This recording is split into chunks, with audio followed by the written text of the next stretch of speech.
Welcome to MacStories Unwind, a weekly review of everything MacStories and more.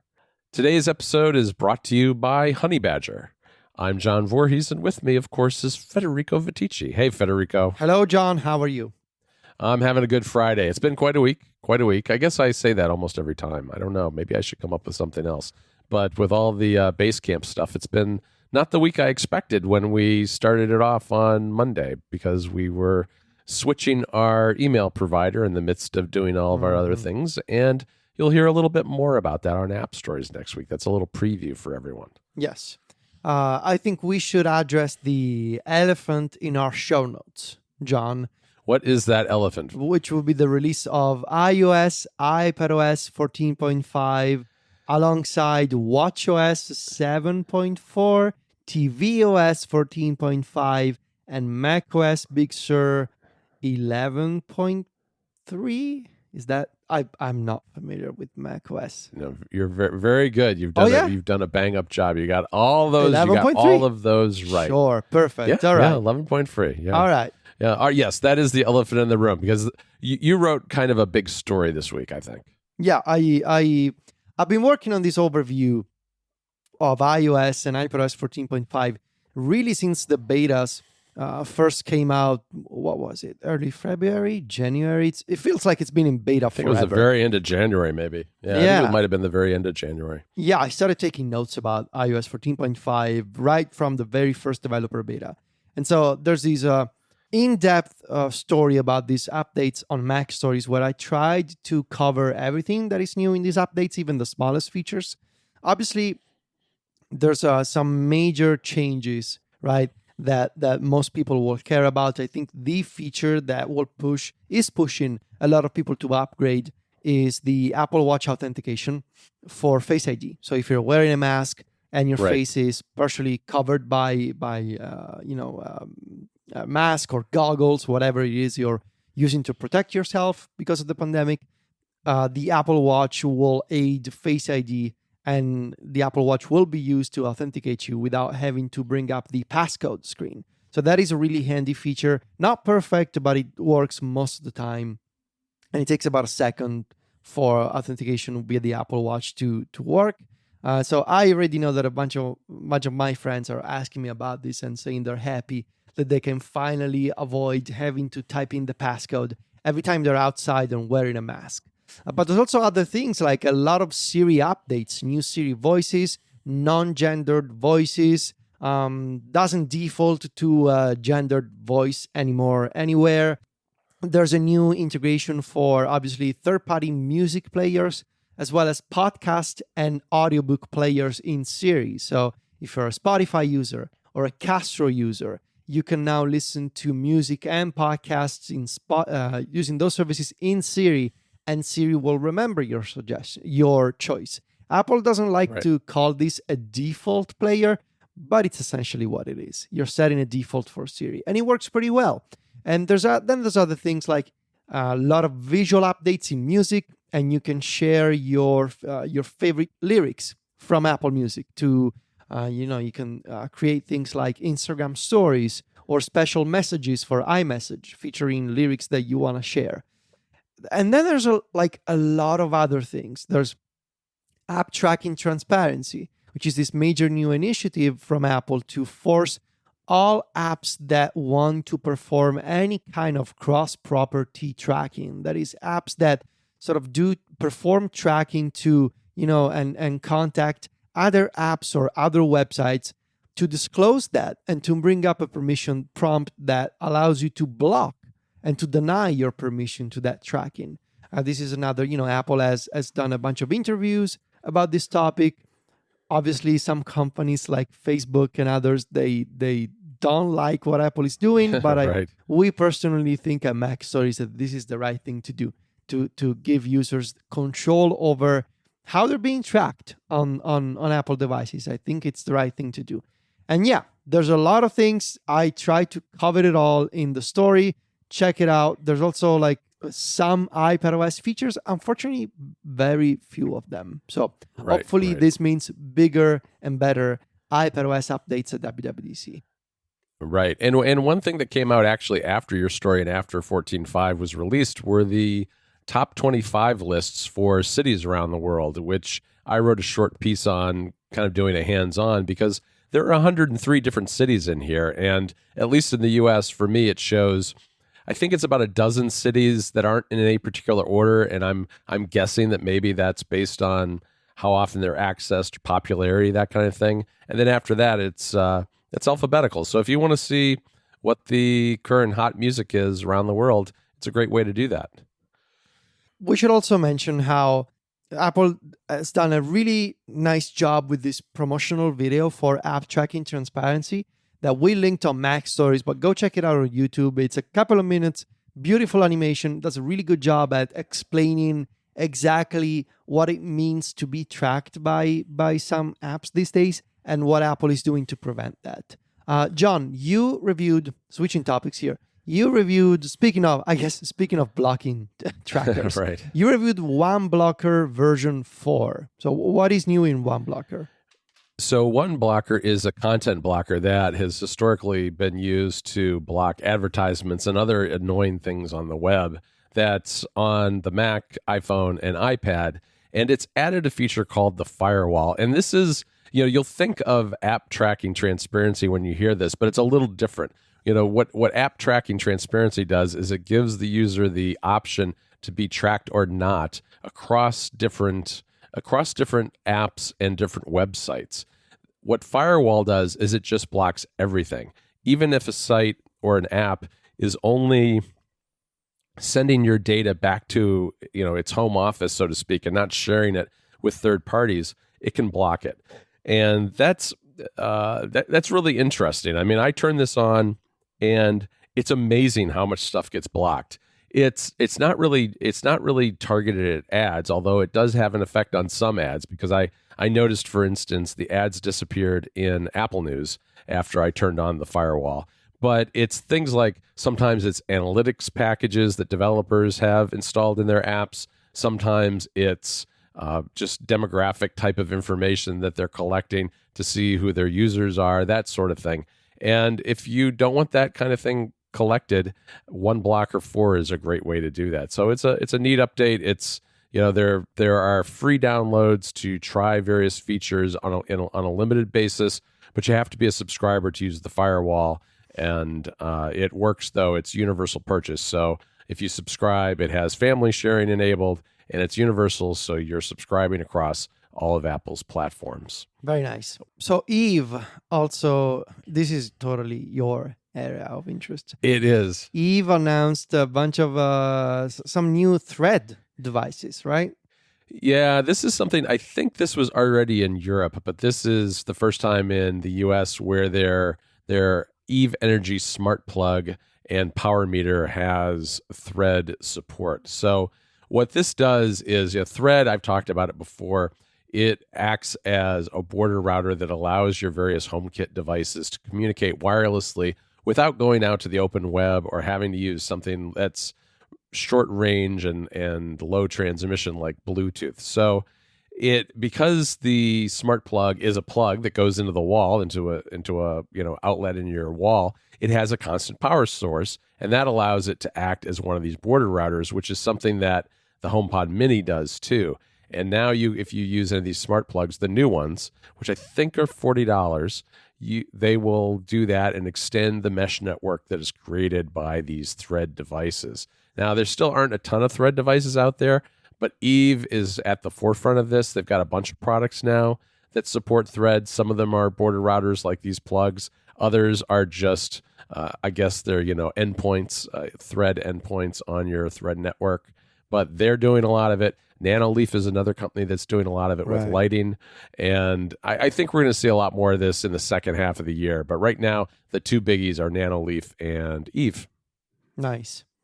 I also covered on MacStories the announcement that the Spotify is going to roll out pretty soon, I think, a redesigned library page on its mobile apps.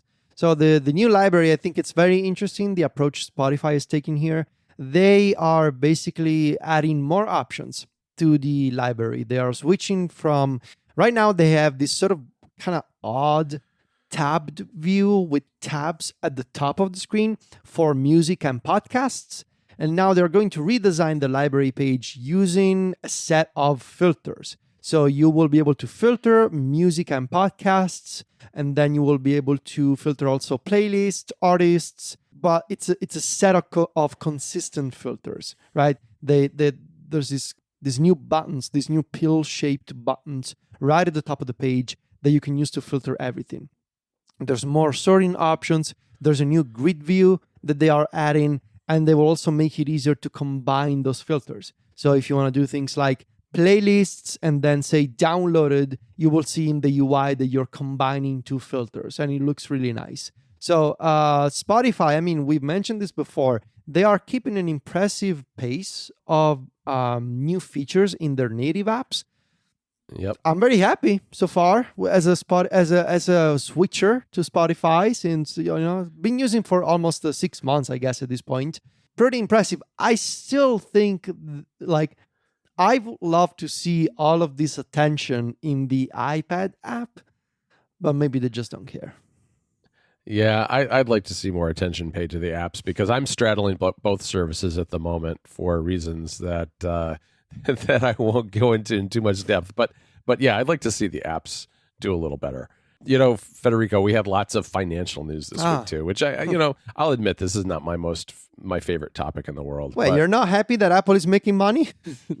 Well, I guess I'm glad that they're still around and they're making stuff. But Sure. I mean, the details I don't really care that much about.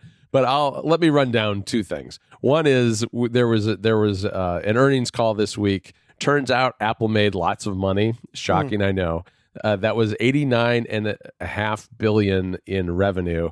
And I guess the highlights here were, in particular, the Mac did very well. Not super surprising given all the new M1 Macs at the end of the year. Those are obviously selling well. The iPad did quite well as well. And of course, we had the iPad Air, which came out late last year. So those things aren't super unexpected, but those products are doing well. Services is up yet again, so that's kind of moving along as well.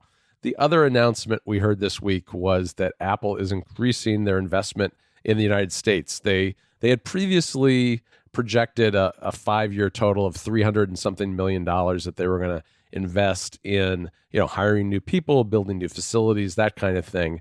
And this week they announced that they're increasing that over the next 5 years by 20%. So a grand total of $430 million, including a new campus in North Carolina in Research Triangle Park, which is close to where I went to college, as well as some new, I think, solar farms out west in California, and hiring people in various cities around the United States. So, jobs being created, which is good. These are typically announcements that I think are as political as they are anything else, but it's still very true that it's creating jobs, which is a good thing. Yeah. Federico, tell us a little bit about the club this week, because we had 2 newsletters. It was a 2-newsletter week. Busy week.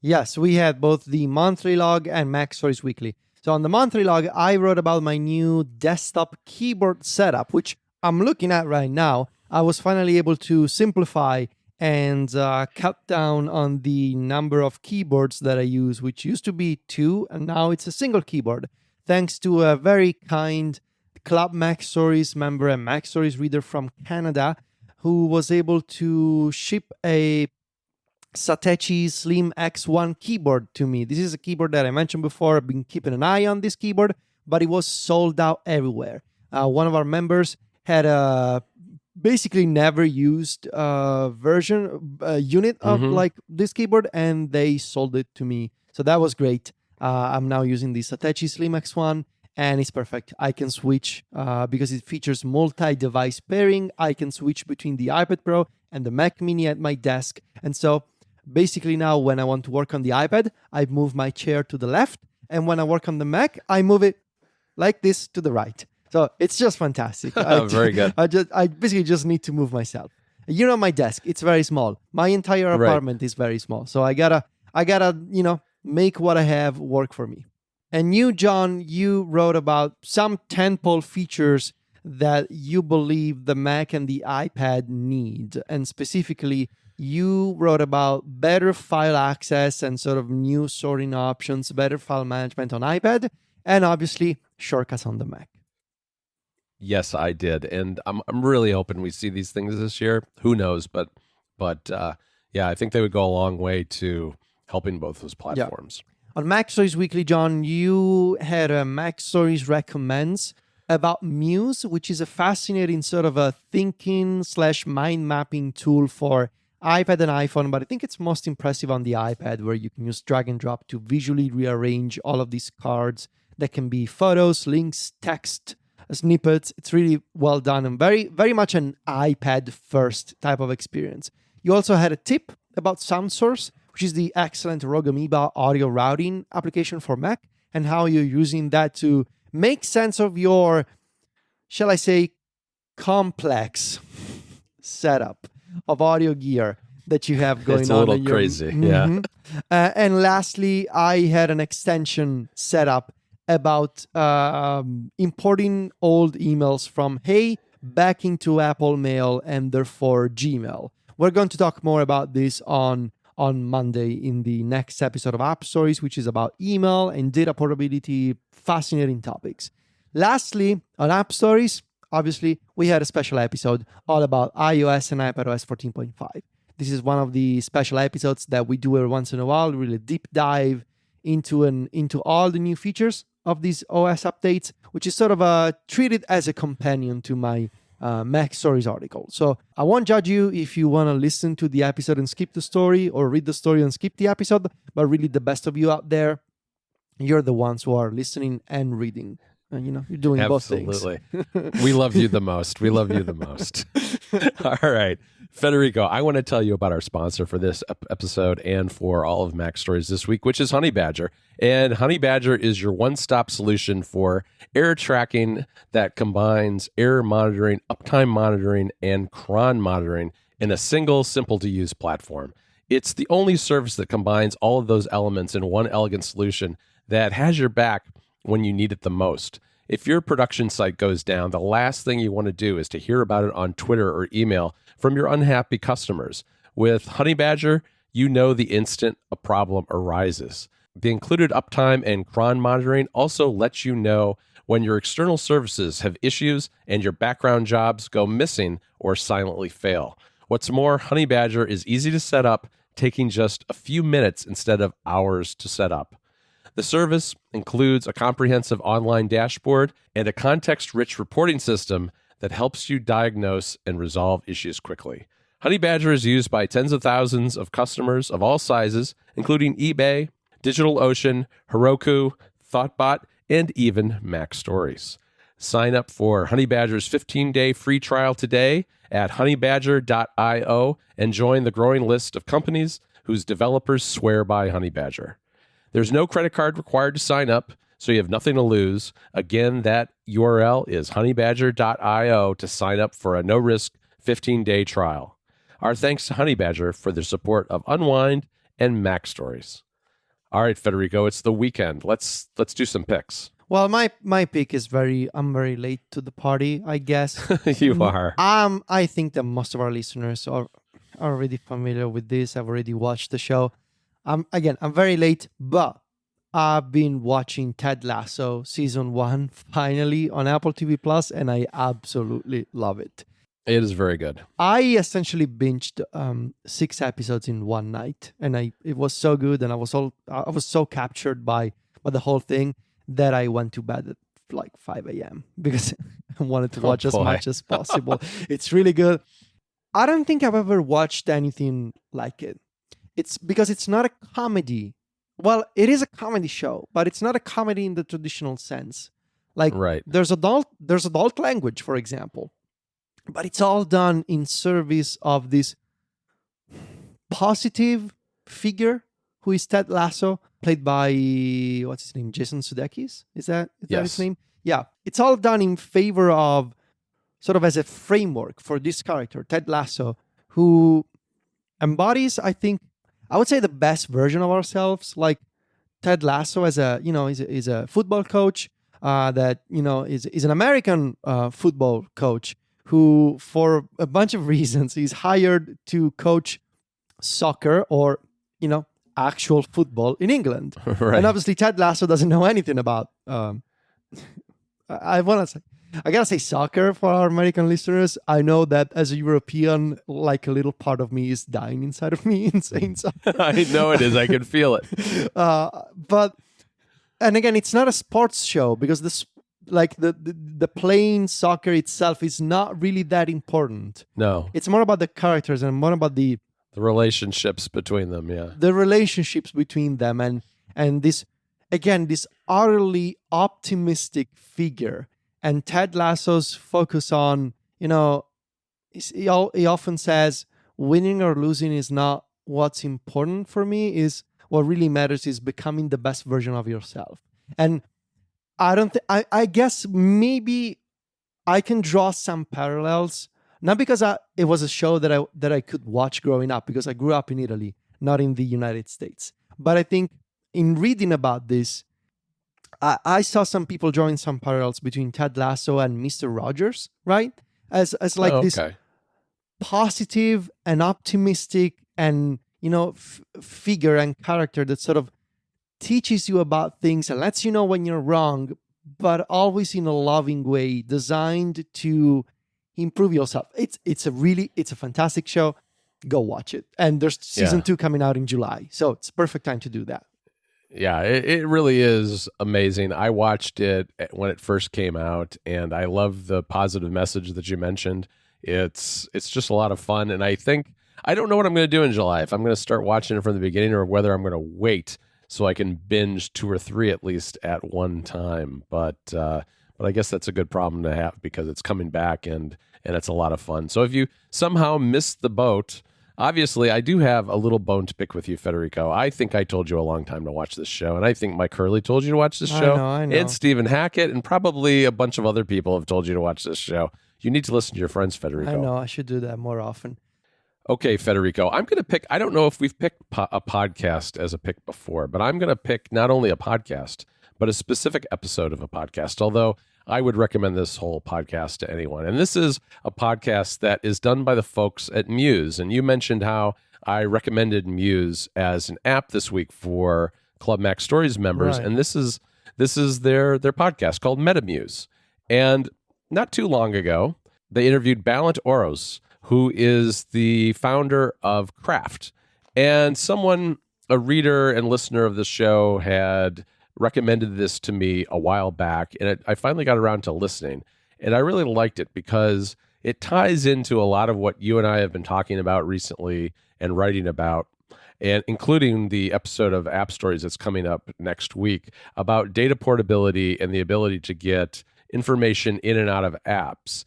And Balint's take on this was that he wants Craft to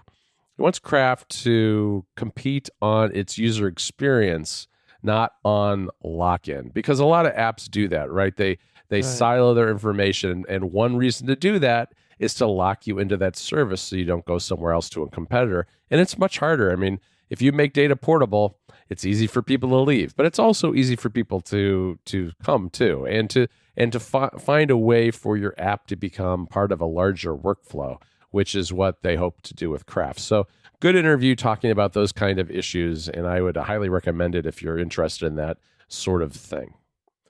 All right, Federico, I think that's it for the week. Enjoy your weekend. You too. Yeah, we will be back next Friday. You can find both of us in the meantime at macstories.net. Federico is on Twitter and Instagram where he's at Viticci. That's VITICCI. And I'm at John Voorhees. JOHN VOORHWS. Talk to you next Friday, Federico. Ciao, John.